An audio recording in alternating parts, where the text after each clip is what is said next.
Hello and welcome to A Muggle's Perspective. This is how loud Jeremy wants me to talk for the entire episode. He told me I need to yell into the mic, so I guess that's what I'm doing.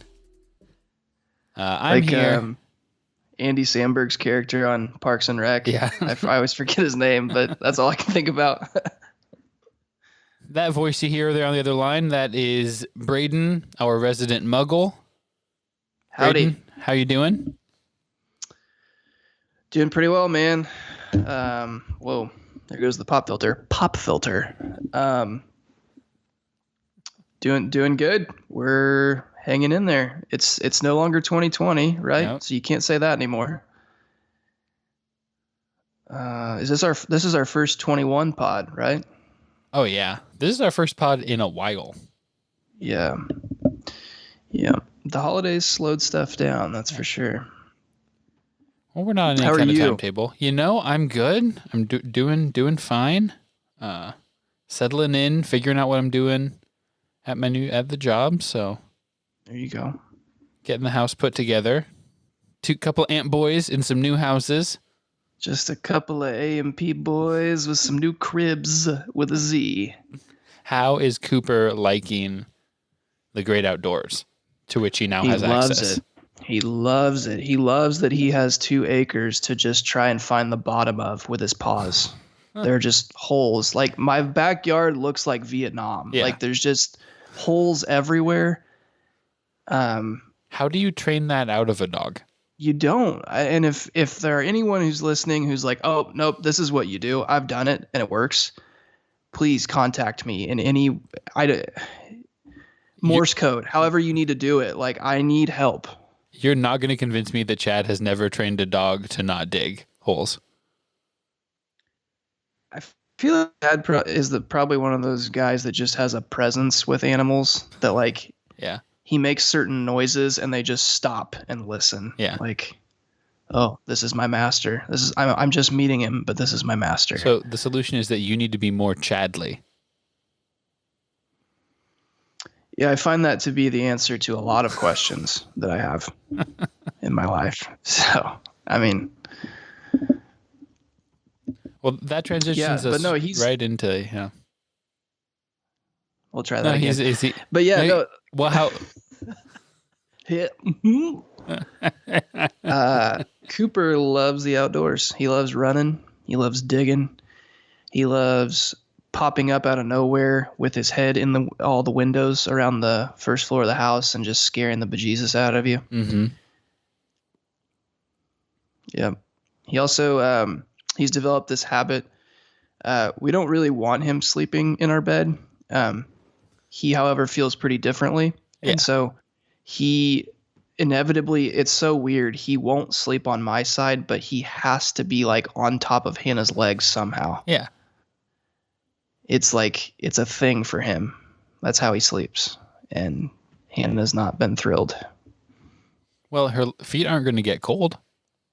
That's very true. They're also going to lose blood flow probably because he just piles his whole weight on them. So not that he's a huge dog, but like over time, you know, you want to be able to move your legs.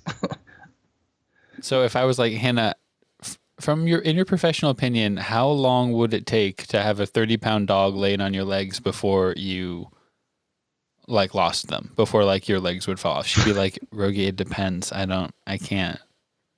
Yeah, I don't know. That's exactly how she responded to you. Also, I don't know if you're going to be able to see this, but this is how I woke up the other morning. Oh, he was just crooked there up on your neck. Does George do that?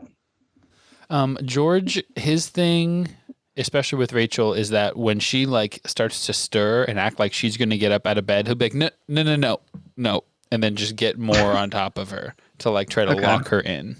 Yeah. Well, because someone told me, I've shown that picture to some friends, and I guess this is bad radio, but so on mornings you get to sleep in. So weekends, like Cooper loves to, he's awake and he's been awake presumably for hours and he's just waiting for you to wake up. And so, but he's polite about it rather than just like, you know, bark or like sprint around the room. Mm-hmm. Instead, he comes and lays behind you and basically like Rogge was saying, the crook between your shoulder and like your ear, like that neck space, he just plops his whole head in it and just kind of lays there and breathes heavily in your ear until you're ready to get up out of bed. So now George will pretty much sleep in until I mean, like if it's noon, he'll be pretty ready to get up, but he'll sleep in till 9 or 10 because he's up with us all night doing whatever we're doing. That's your dog update. We're now 6 minutes into recording for those of you keeping track at home before we start talking about how it's a Harry Potter podcast. So for this episode, kind of a different, sort of just kind of switch things up here. We got a hybrid episode coming at you. One book chapter 24 of Harry Potter and the Deathly Hallows, The Wand Maker. And the movie Deathly Hallows Part 1. So I wanted Braden to read this one chapter so that the end of the movie would make more sense. And then I realized while I read the chapter that a lot of what's in it happens at the very beginning of the next movie. So it's kind of... Yeah, there were a lot of things that...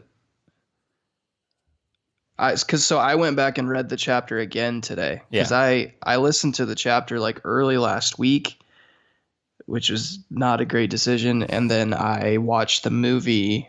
Hannah and I watched the movie Monday night. And so there were a lot of things that I was like, wait, what? And then I read the chapter again today, and it was like, yeah, that didn't happen, or that is going to happen, I guess, what you just told me. But yeah.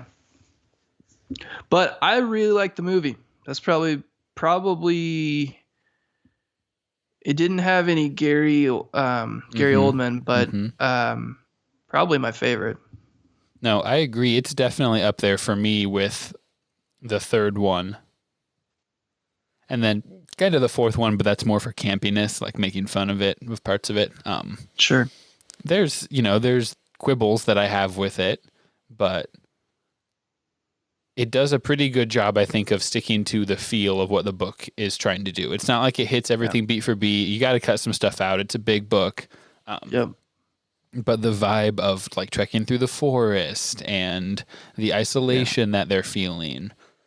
Yeah, some of the isolation shots were really good. Yeah. I really like I don't know, there's just like you're saying, there's a vibe that you like. I'm thinking about the scene when they're in that weird, it's just like a ton of rocks that are kind of formed together, but they're all individual rocks. Yeah, it's like rock lily pads or something with like crevices between them. Yeah. Yeah, and they're out there. It's just Harry and Hermione, and like it looks like it just goes on for miles behind them with nothing. That scene for me was like, dang, yeah, they are just two kids out in the middle of nowhere. Just a boy and a girl just dancing awkwardly to this song. Yeah, weird scene.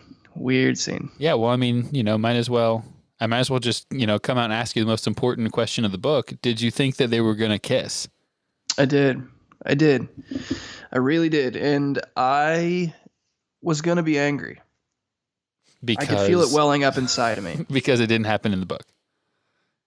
No, well, yes, but more so because it was like, you're better than this, Harry. Don't get me wrong. I would be tempted too, but you can't do your main man Ron like this. Ron, in that and in what the about movie, Ron yeah. Sorry, you're fine. Go ahead. I was just gonna say that in the canon of the movie, right, but like a couple scenes before that, Ron had been like, "You don't know what family is. Your parents are dead," and just like dipped out on him. Yeah, I mean, that was the Horcrux talking, which I would say, while we're on that was probably one of the most impressive things to me about the movie was how they portrayed Ron with the Horcrux on. Like even the like makeup to where like he looked like Gaunt when he had like the way he was staring at them, and he had like dark circles under his eyes, and they made him like more pale than usual. Yeah. And like his hair just kind of looked like greasy, and he looked rough, like just angry and like beaten. And if there's one thing that you can rarely say about Ron Weasley, it's that he's underfed. Right, right. He looked like malnourished and like not there. Just kind of like staring holes through Harry. Yeah. You know? So I kind of did one of the questions I had for you, which is going to be kind of a check-in on the trio as far as actors. Like, where are we stock up, stock down from the last couple movies? I think that for Ron, this is his best work. For Rupert Grint. Yeah. I can't point to a different movie and be like, I think that he did better acting in one of the other films. Yep. He did really well. I don't think any of them did poorly. I'll probably catch some heat for this. Hannah and I were kind of lightheartedly making fun of Hermione throughout the movie because it's like almost every scene of the movie, she has the exact same expression on her face. Yeah. And is kind of just, everything is just kind of like, she's upset and exasperated. And like, it's the same tone, same facial expression, every scene. She's in an exasperating stage of life, you know? She is. Yeah. And there's a lot going on, a lot of drama, but. Yeah, she's been acting primarily with her eyebrows for a while. Yeah. It became pretty repetitive. Again, not that I mean, the whole cast, I thought this movie specifically, there really wasn't anybody I could point to and be like, how did they get in the movie? Like, that was terrible. Mm-hmm. What did you think of the scene where they are in Polyjuice Potion? Do you find yourself actually being like, yeah, and that's Harry inside that other man's body? Yeah. So you were going to ask me what my favorite scene was, and that's my favorite scene. I thought that whole sequence was like masterful. Yeah. Like to the selection of who was going to be Harry, Ron, and Hermione, they couldn't have hit that more on the head. They could have. That's one area I would have liked to have seen Benedict Cumberbatch worked in. I would have liked to have seen Harry as Benedict Cumberbatch. Because I wrote the same thing. I know. Here. You did? Yeah. Yeah. That's. I've got a couple scenes I would have liked to have seen him in. That's number one. I would have liked to have seen Harry as Benedict Cumberbatch. Yeah. I think it's fair to give. Who am I kidding? I could have any of them. Hermione could have been Benedict Cumberbatch, and I would have went with it. Wouldn't have asked questions. I'm okay with them working in some like character actors, you know, that are this is their big break, is like playing Harry Potter, playing an adult. Yep. So fun. Just a real quick fun fact: the way that they filmed these scenes is they had Dan, Rupert, and Emma act them out like as Harry, Ron, and Hermione, and then just had these other actors do their closest impression of how the kids had acted it. And so they're like, they're trying to do their mannerisms and like, you know, walk how they're walking and stuff like that. Is that why Harry's character walks so weird?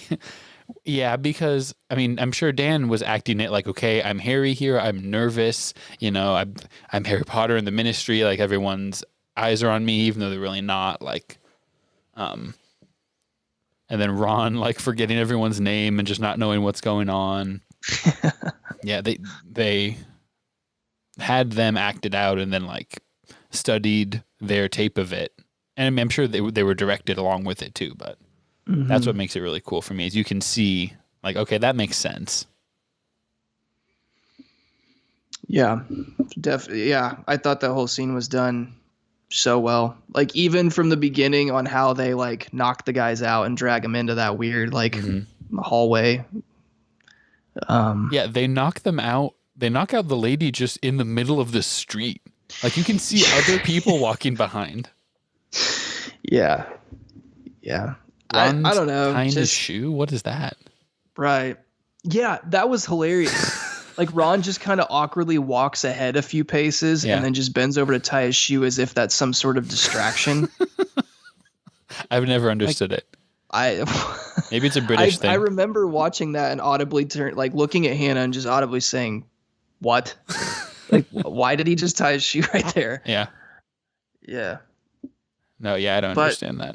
The selection, like the actors and actress they chose for that scene, I thought was awesome, and each of those people's individual performances through that scene was just like, it was a lot of fun. That was good. Absolutely.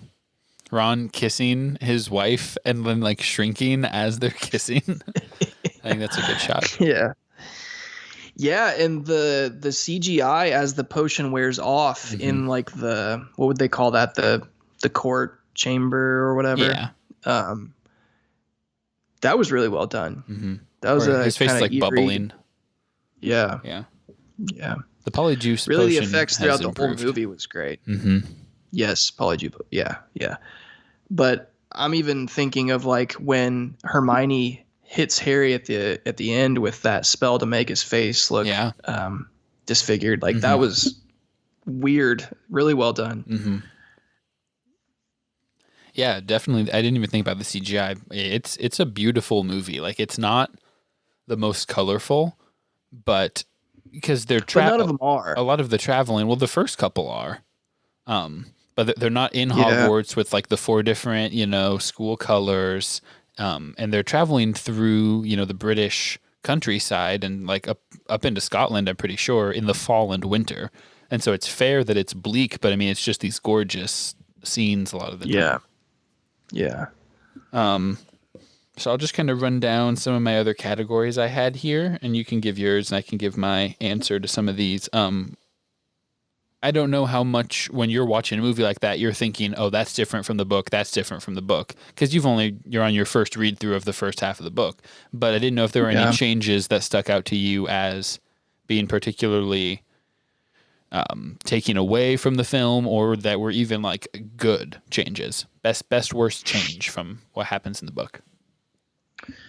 I didn't really have that feeling throughout this one. I forget, there's been a couple that we've done like a recap afterward that I've been like, they effed that movie up. Like, like just took stuff out that I felt like I didn't really feel that way with this one. Yeah. I'm trying to think of like what could be considered major changes. Because I don't know. Like I said, like there wasn't really anything that I know there were changes, but there wasn't anything that stuck out to me as like, oh, I wish they would have kept that. Or I've got a couple. Like, what are some for you? So I'll do the worst ones first. I would agree that there's none that like are super glaring to me that really changed the content. So I just kind of put a couple like smaller ones. I wish there had been a little more creature.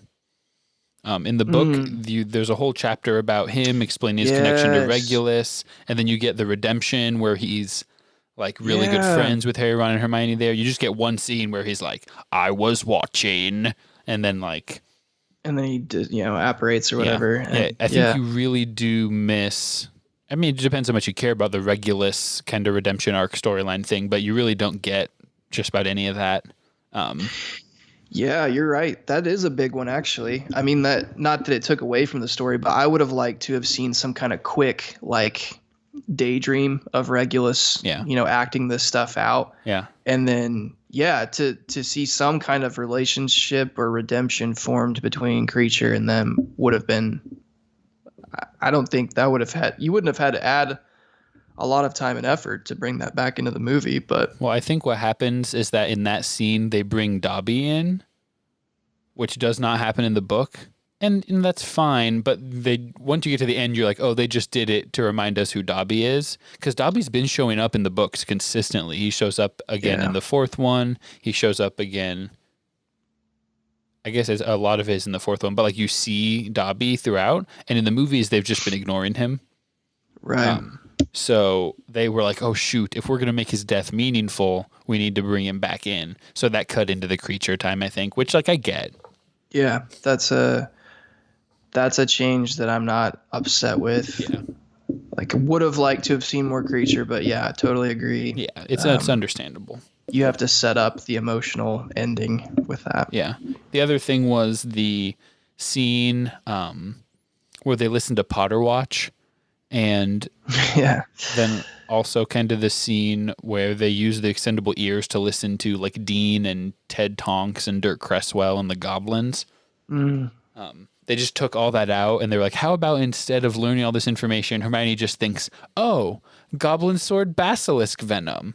That changes everything. Like, and she just kind of comes up with it. So Yeah. it's not a huge deal, but that's a lot of both of those two scenes are where you hear more about what's going on in the wider wizarding world. Like, you remember that there's other stuff happening, and that just doesn't really happen in the book so much. So, How involved is, and I think I've asked you this before, but how involved is JKR in the production of these movies? How involved was she? for some reason, this isn't one of my real expertises. I don't think it was like she was super hands on day to day. She worked like broadly with the screenwriter Steve Clovis, he was the writer for most of them. He skipped like one. He skipped the fifth or sixth one or something. So she worked like overarching, like making sure the tone is right, making sure they're not making huge changes to content. Sure. Like she had she like told some actors like where their character arcs were going in future books that weren't out yet, that kind of stuff. Yeah. But she wasn't in being like, guys, you got to put this scene in, like this is really important, and like making changes. As far as I know. Yeah. I did think there was one good change. Like the one that stuck out to me the most is Dobby's death scene, actually. The dialogue there has changed a little bit. He's got maybe a little bit more that he does in Malfoy Manor, and he gets to talk to Harry a little more on the beach. Like Harry actually gets... You see more of Harry being like, okay, we got to fix this. Hermione will have something in her bag, maybe.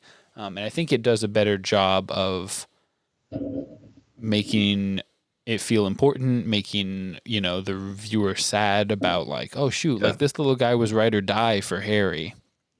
And not that the book did it poorly, but I was like, I thought it actually added something. So yeah, I wholeheartedly agree. The dialogue there on the beach made it a lot harder. Yeah. Well, and he gets his little speech like, Dobby is a free elf. He serves no master. And I remember in theaters that got like yeah, okay, Dobby, I see you. Like a lot of people, they really connected with him. So. Yeah. I like the changes they made with trying to make Dobby's character as impactful as possible in this movie. I think it supersedes the book in this particular case. You can't say that for most things, but that was kind of the emotional hinge for this story, I felt like. And so they had to do something with it, and I thought they knocked it out of the park. Yeah. Because like when I read the book, I think that was a chapter we live read, right? It was like, oh, dang it. Like, I knew Dobby was going to die. Like, that was a piece of Harry Potter, like, trivia that I would have been able to answer. Like, yes, Dobby dies at some point. And you had seen this movie, like, to be technically clear. Didn't remember, like, it was weird watching it again Monday. It's been, gosh, we would have watched that, like, when did it come out? I know that it came out my freshman year in college. So we would have watched it in theaters in like December 2011. Yeah. So no, maybe 2010, December 2010. Yeah. So it's been over 10 years. Yeah. Yeah. Yeah. It was weird. Like there were certain scenes that I kind of remembered.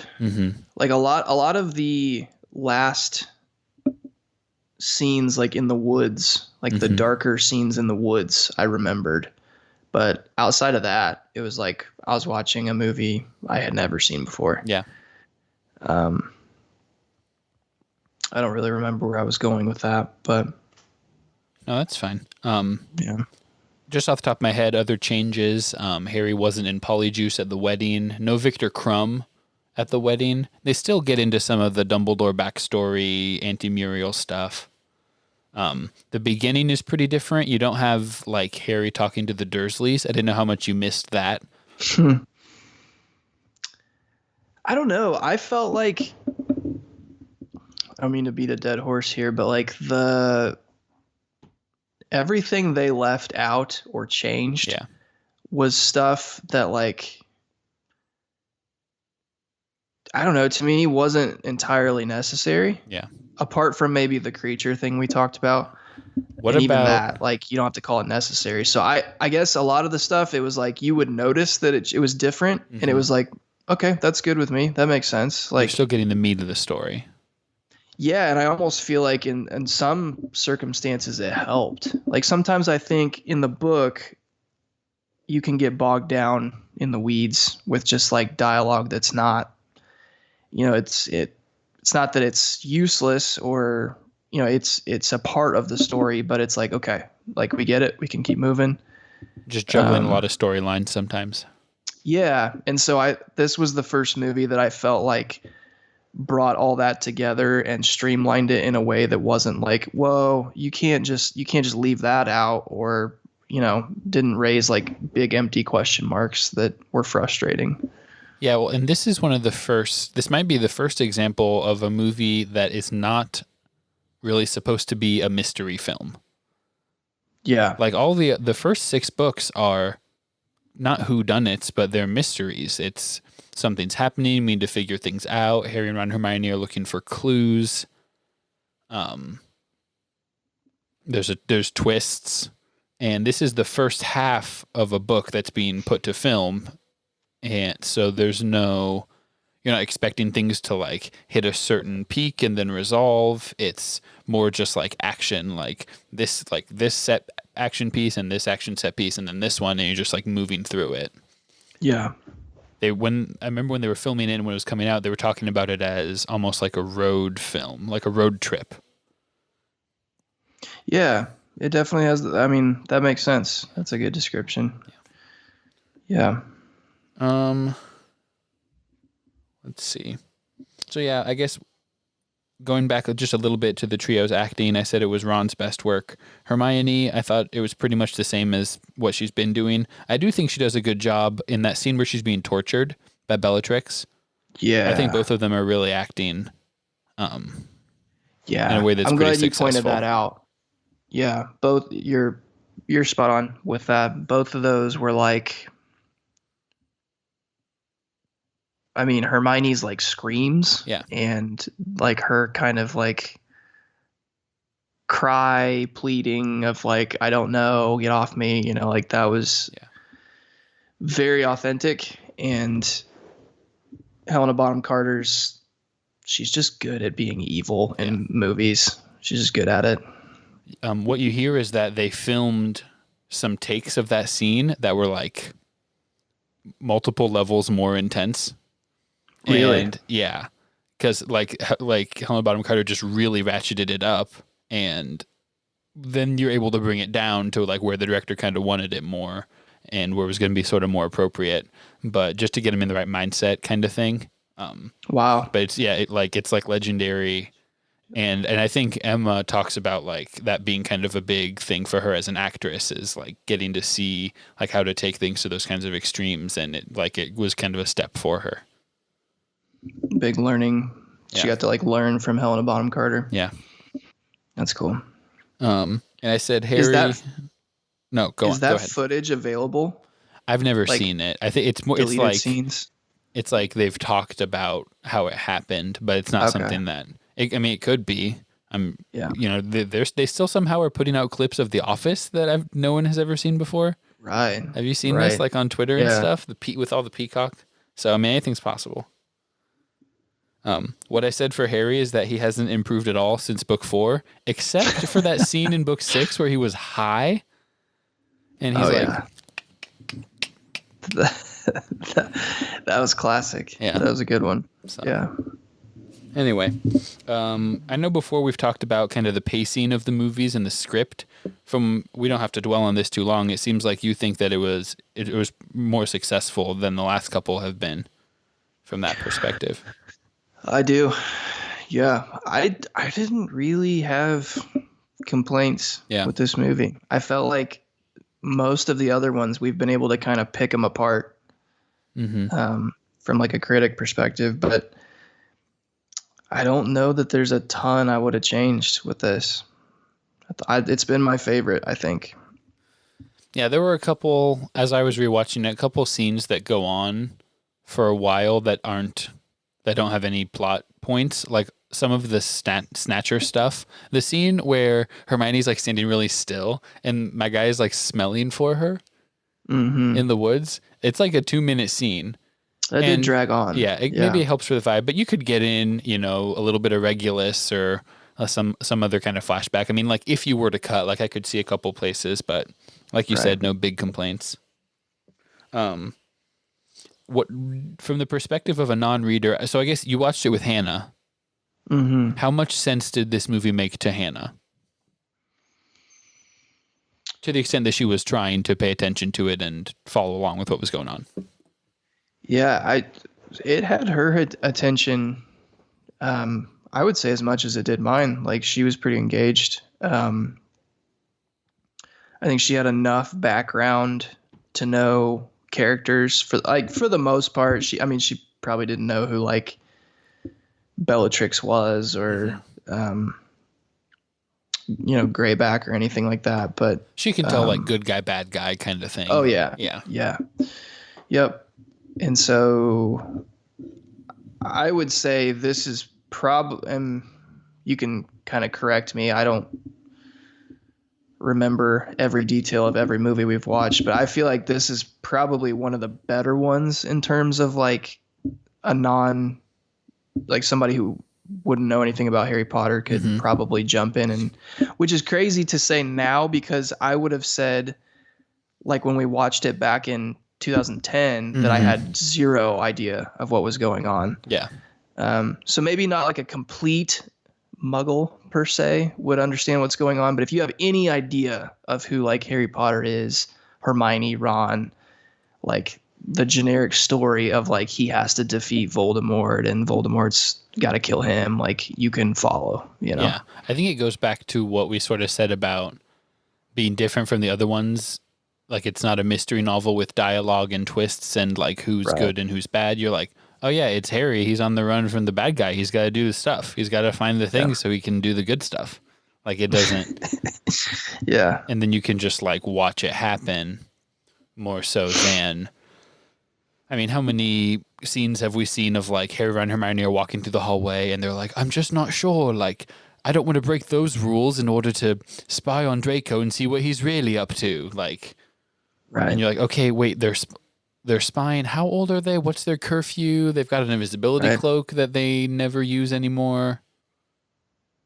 Right. A bunch of non-visibility cloak use in this movie. Like he uses it in the book, not in the movie. Yeah, I wonder if that was the budget breaker for the CGI. I can't imagine what the budget is for these films. Yeah. Did you have a most anticipated scene? Even when you were watching, you're like, oh yeah, this is coming up. Nice. Like, I wonder how they're going to show this. I was really curious how they would portray the story of the Hallows. I was so hoping that you were going to say that. That's not what I put, but I realized we hadn't talked about that yet. And that's a scene that a lot of people really love, that animated portion. That was really good. I don't know what gorgeous. I was expecting. Yeah. But it didn't disappoint. Yeah. And I was curious how they would, I think going like when that we're entering that scene, like we're in Xenophilius' house and it's like, okay, he's going to tell this story. And I became cognizant of it. I was really curious whether they would animate it or it would be like they bring in another set of actors, like, you know, kind of like they did to be Harry, Ron, and Hermione, and it'd be like these random people. And maybe, like you said, like a younger person getting their start, like their breakthrough is in Harry Potter as one of the Hallows people, you know, like, but, and cause I think you run a risk with the animation, bringing it into the film like that of like making it pretty corny, but I thought it was, I thought it was good. Like, I don't think that happens. I mean, it does a good job of making you feel like it's like you're it makes it clear that it's a fable. You're like, oh, okay, like I see like the point that even this self-contained little story they're reading, like the first guy, it was like a love of power, and the second guy, he's got the heartbreak aspect, and it makes you be able to like, it gives a good visual to like the kind of emotions that I think that's trying to get across. Sure. And yeah, I mean, it's beautiful, but it is, I think you're right. It's like the only time that I can think of that they totally switch from realistic and do just like an animated section. Yeah. In the whole series.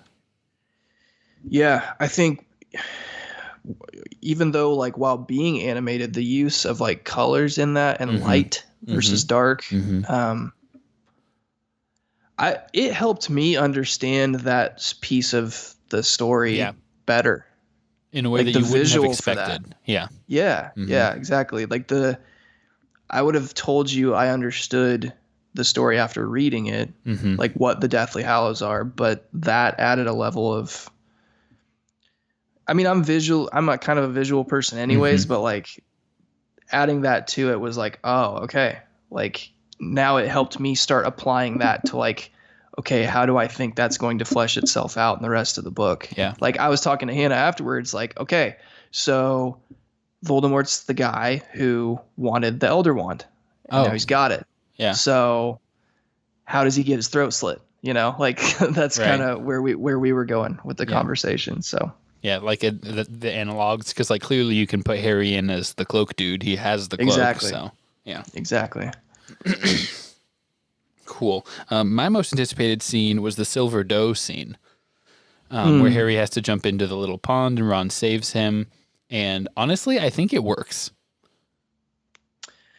It does. Yeah. Another one that I want to mention really quick. I was anticipating, because I was afraid of how uncomfortable it might get, was Ron's vision of the Horcrux. Yeah, I see that as kind of a continuation of that scene. That was like another part that I really like. Yeah. Yeah, you get some good stories, because like that's Ron or like Harry and Hermione, those actors, like they had to kiss, and they're in like these bodysuits and stuff. And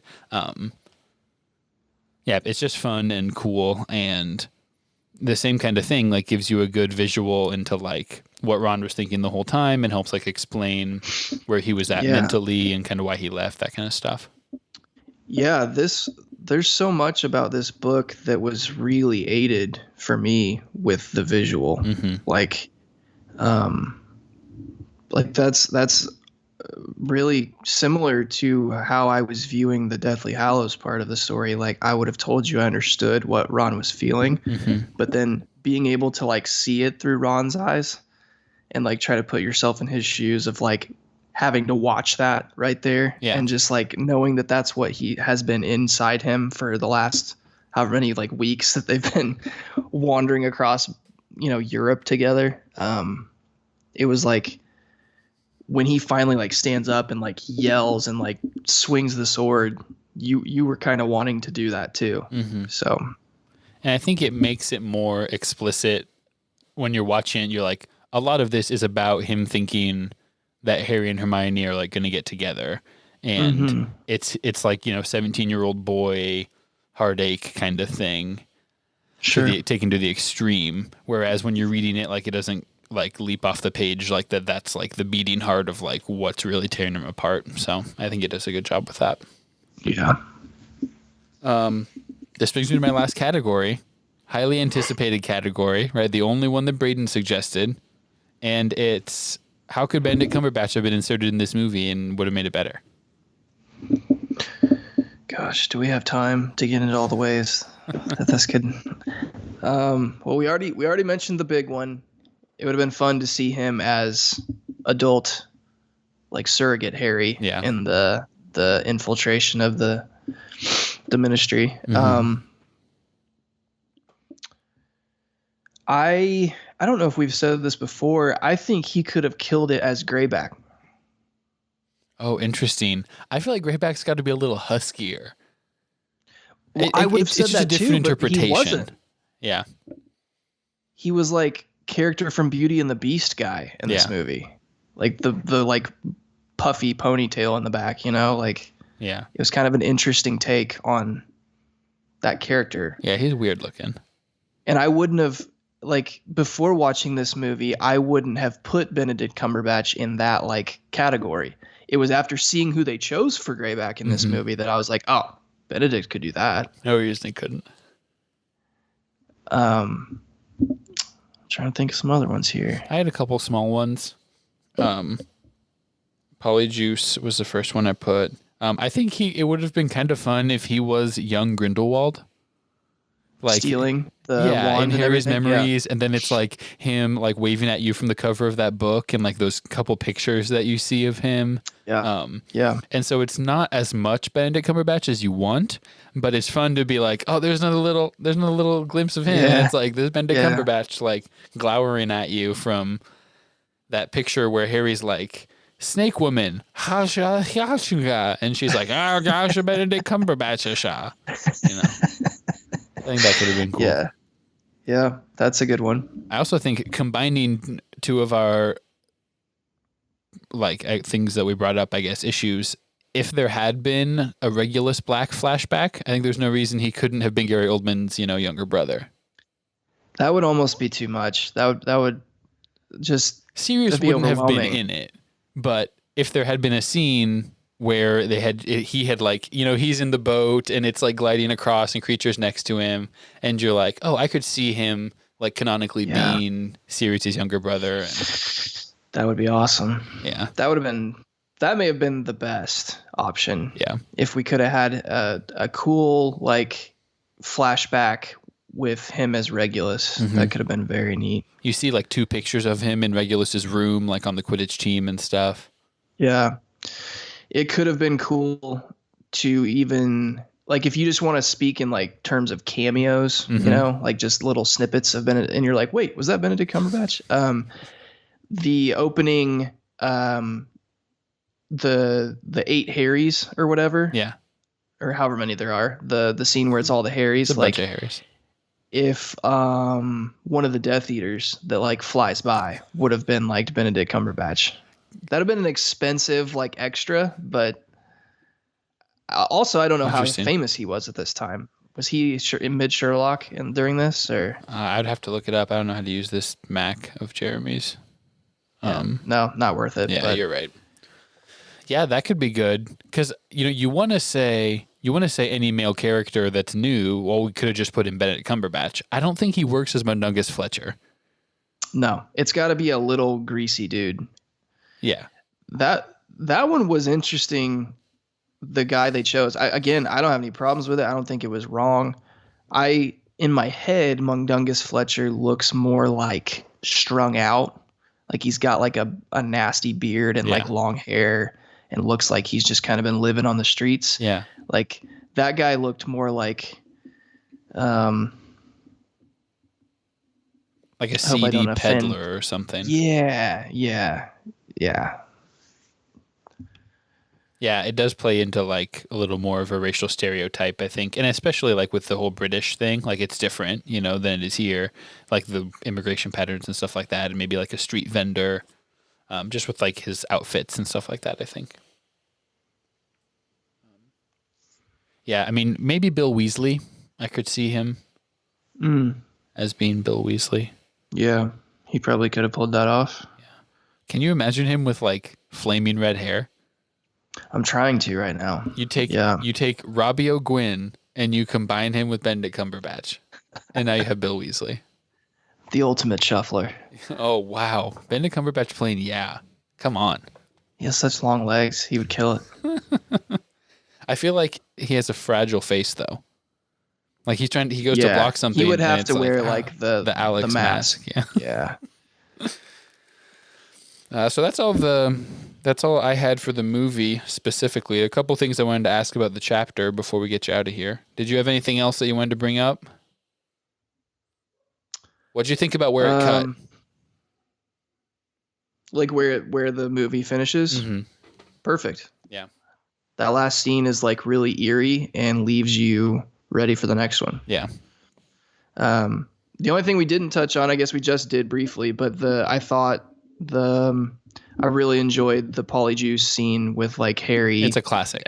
Everybody turning into Harry. The half Harry, half Hermione face that looks right at the camera, like that gets etched in your brain.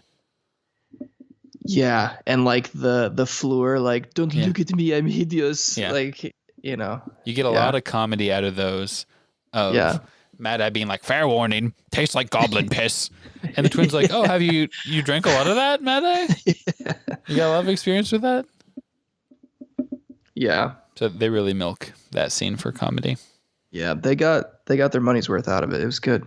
And it's just like, again, not like, I don't understand it as a tactic from the Order. Like, not totally necessary. Can we get under an invisibility cloak? Like, you can put Arthur, Fred on a Thestral, and you're not gonna tell me there's no room for Harry under an invisibility cloak. At the very least. Right. So I don't know. That was the other scene I was going to bring up that we hadn't talked about was Seven Potters. The wedding is nice. Nothing to write home about necessarily. I liked that they didn't drag that out. Yeah. I liked that they shortened that up. There's a lot more wedding in the book, I think. Right.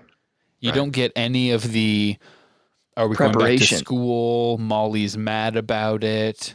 Ginny, we've forgotten. We're disinterested in the Harry-Ginny relationship in the movie. Like, it is completely ignored. No, it's not completely ignored. It's they zip me up. a nice, yeah.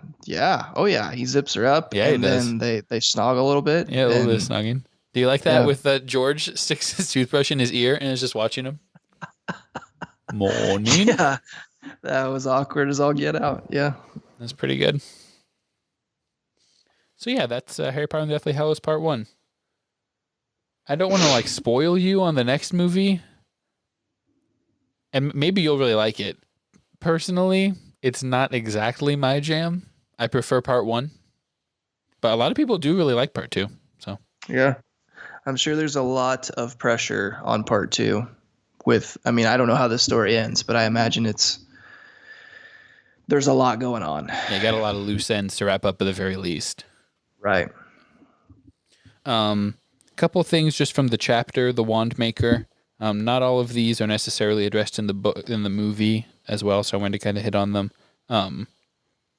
What did you make? Do we care about Harry digging Dobby's grave by hand? Like he's trying to make it do a gesture. You kind of cared about that? Yeah, I kind of picked up on it in the book, and again, this is one where the visual of it was for nostalgia purposes here, had a lot of emotional heft. It was an emotionally hefty task that he performed. Yeah, like I appreciated that they dug the hole together, and then in the movie they fill it in together, like by hand, you know.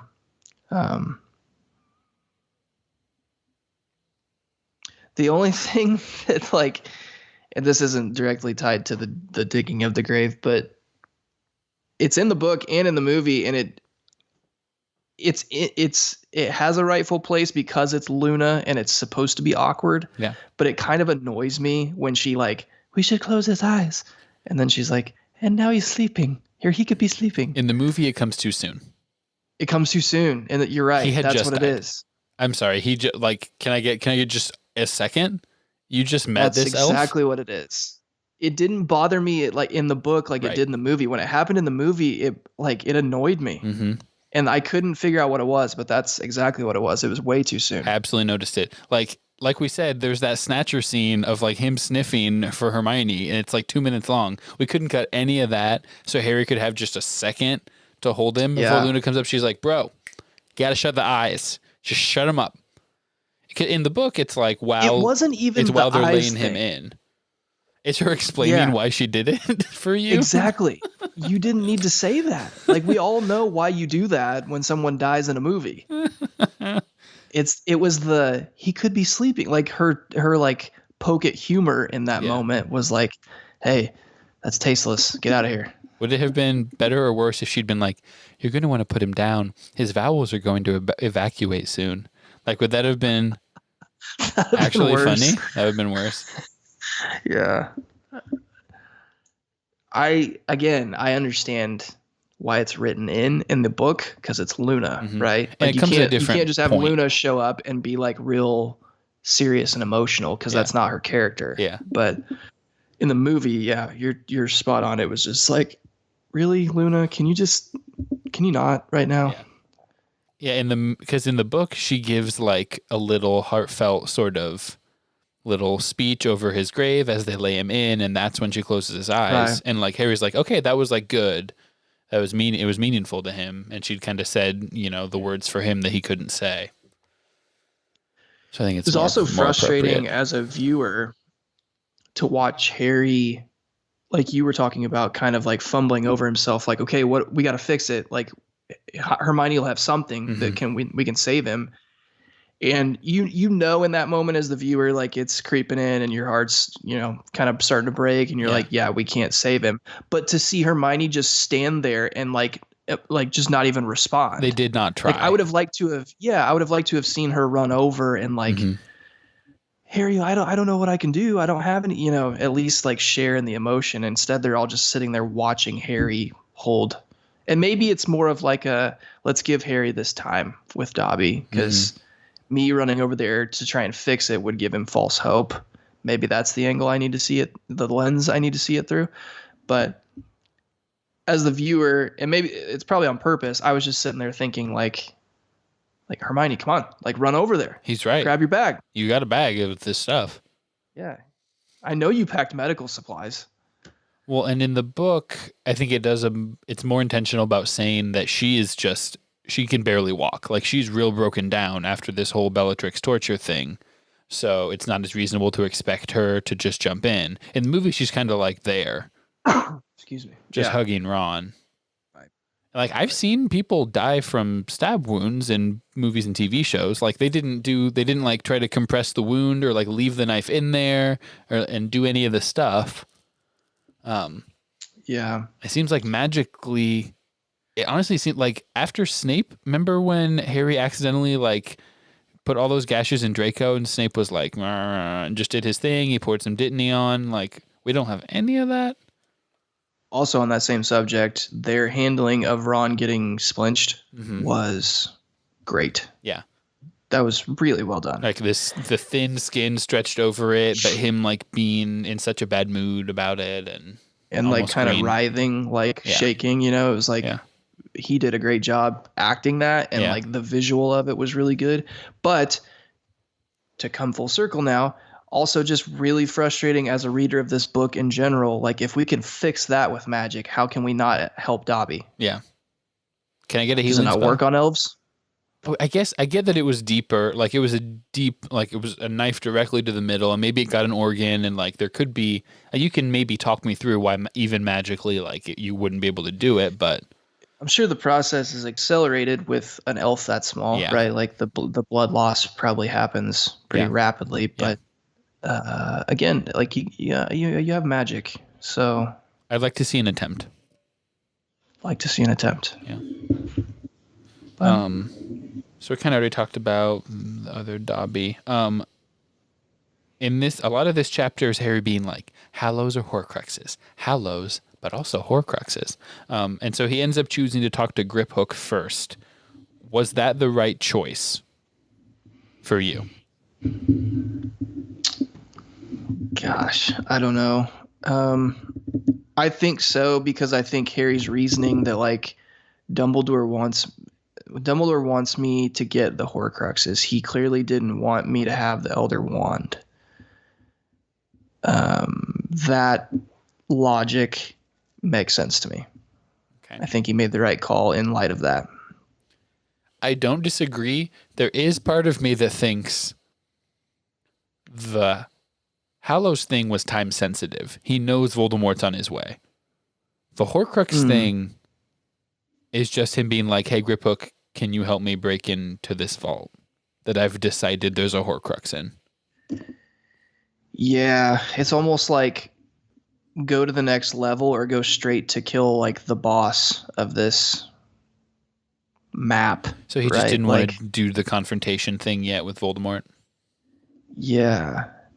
Because I mean, I see your point. Like it's almost like prolonging the inevitable. Mm-hmm. But like, and this is where I'll just need help understanding, I guess. Like, let's say Harry went the opposite route and just decided to focus solely on the Hallows and just kind of sped up getting to Voldemort. Let's say he gets in a duel and he's able to somehow like seemingly defeat Voldemort. Does the fact that all those Horcruxes are still out there kind of make the victory a little hollow? Well, it makes it super hollow because he's not dead. You'd have to go and kill those to make him totally dead. So I am understand. Okay. Yeah. So I understand. So I mean, that's happened before. That would be my Harry has defeated him before before the first book. Yeah. So that would mean, I guess that would be my defense then of like, hey, the Hallows thing's more interesting and probably a little more, like you said, time sensitive. Mm-hmm. But at the end of the day, if we don't get all the Horcruxes, it doesn't matter. Yeah. And he's making a conscious choice to not go after the Hallows because Dumbledore didn't want him to. Yeah. And at this point, if like he knows that Voldemort has the Elder Wand, like there's probably not a whole lot he could do anyways. Yeah. I mean, like he needs to have Voldemort in his weakest possible state. Yeah. When he finally gets to him. I think the idea if in my head would be that you try to beat him to it. You get in, you get the wand first, and you get out before Voldemort gets there. I agree, but at this point in the story, I'm trying to remember how, like, Harry's stream of consciousness, like, he's kind of all but decided, like, nope, like, as I'm thinking about this, I'm clearly too late. He's already there. Yeah, that's fair, especially once he is talking to them. And like is talking to Ollivander, and he does. I mean, in fairness, need to know. Like, did you tell him about the Hallows? Like, how much does Voldemort know about what's going on? He just thinks it's a strong wand, that kind of thing. Right. So that kind of leads into my third question: will the Elder Wand serve Voldemort? In your understanding of how wands work, how confident are we that it's going to work for him? Well, that's kind of the big question coming out of of chapter 24 is like Harry grilling Ollivander, right, on how that works, how wand obedience works at a fundamental level. So I'm still kind of fuzzy on that. So like they stole Draco's wand and Wormtail's wand, and he's telling Harry and Ron, Bellatrix's wand, but Bellatrix's wand, and he's telling Harry and Ron that these will work for you. Like the wand kind of chooses the wizard, so these might actually even be better for you. Like, I don't feel like there's a concrete answer to that. Yeah, there's not. I mean, it's not. That's one of the points he's trying to make is that, like, you know, this is all really fuzzy and I can't speak in definitives, but generally speaking, if you defeat a wizard, if you overpower him, if you win the wand from him, it's going to work better from you than if you'd just stolen it from him, like snuck it out of his pocket. Sure. Because the wand will know, like, oh, okay, this guy won. Like, I better switch my allegiance to him instead of just being like, what? Who's this? What's going on? Yeah. The wand recognizes power. Yeah. But it's not a hard and fast rule. Like, you have to beat him using this spell or you have to kill him in order to get it.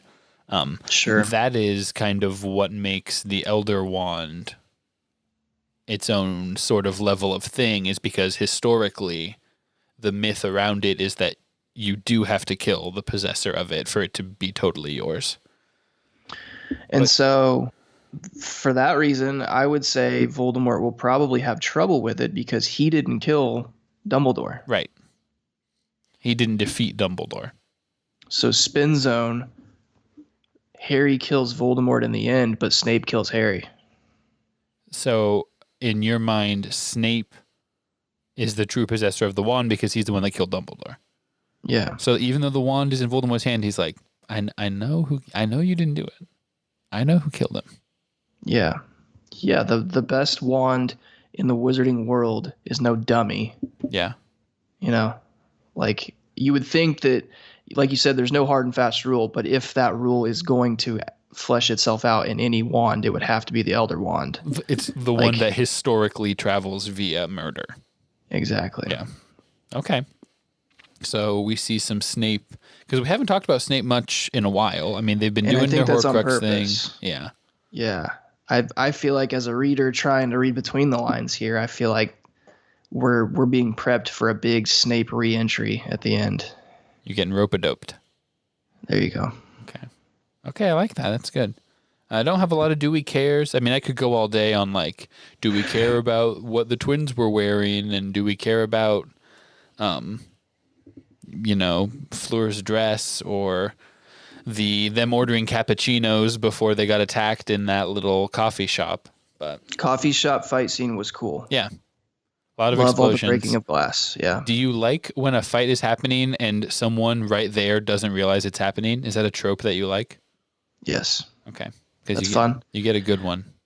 I appreciated because I've kind of poked fun at this in previous conversations, like to a certain level, the actual fight scenes in these movies, like I almost can't take them fully serious because it's like they're just pointing sticks at each other and like zapping each other, right? Mm-hmm. This movie, I didn't feel like that. Like the aesthetics of like, especially that coffee shop scene where like stuff's blowing up and glass is breaking. It's visceral. It was like, okay, cool. Like this is more like a true like shootout scene. Yeah, I think very similar feel is when Yaxley is chasing them down in the Ministry, and he's like launching bullets and stuff like it's shattering over their shoulders, and then all those papers get knocked up and people dodging out of the way, that kind of thing. Yep. Because they've gone away from saying Serpent Sortia, like a lot of when they're little, in the first and second movie, they're learning the words for these spells and how they work. And now it's so much more intuitive, or they're doing they're not wandless magic, but unspoken. Like they're just, they're doing nonverbal. And so it feels more natural, like you said, more intuitive. Yeah. Well, cool. Let me take a look, see what we had. What we had planned here for our next little section. We've done 24, so this is just going to be, we're going to do 2 chapters here, 25 and 26. Do you have any kind of predictions about what's about to happen? Well, I mean, I think Grip Hook's going to help us get into the Lestrange. I don't know. I don't remember what they call it. Vault. Lockbox. Vault. Yeah. But for some reason, I don't think there's going to be a Horcrux in there. Okay. It's just a little too convenient. Where Harry's like, oh, she's mad about it. Maybe it's a Horcrux. Right. Okay. I could see there being some kind of in there, like some sort of like super powerful wand or something. Mm-hmm. But I guess for whatever reason, I feel like it seems too convenient that there would, they'll get escorted in there and they'll bust it open and sweet, a Horcrux, hit it with a sword. One more down. Mm-hmm. Oh, yeah. Interesting. I'll have to see. Yeah, so just those 2 chapters for next time. If you're listening along, if you're reading along, I would love to hear from someone that's reading through the books for the first time with us. And you're like, guys, I haven't read in a while. Can we get another episode down so that we can? Part of that is my fault for not getting the chips to Jeremy so that he could like do the editing. An episode just came out. I don't know if you knew that, Braden, but I did not. We're working on it. We have a couple in the can. They should be coming out. When you're hearing this, it doesn't matter. It's pointless for me to be making these announcements. We do have a voicemail that we can listen to on the Howler. So if you like this random unnamed person, we have no idea who it is. If you would like to be like them and howl your way in, we'd love to have you call in. Braden, do you know the number still? 978-768-8370. Very good. 978-POTTER0. Call us, leave a howler, leave a message. If you have ideas about Benedict Cumberbatch and his place in the Potter series, or text us, or do whatever.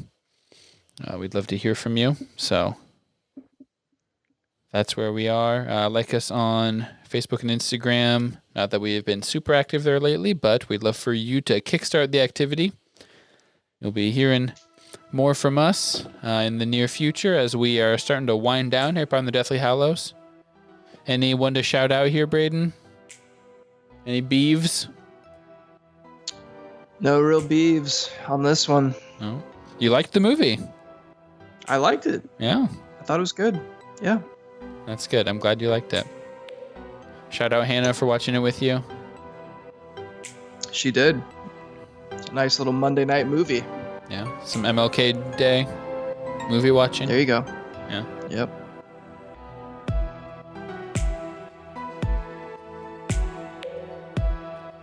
Bye.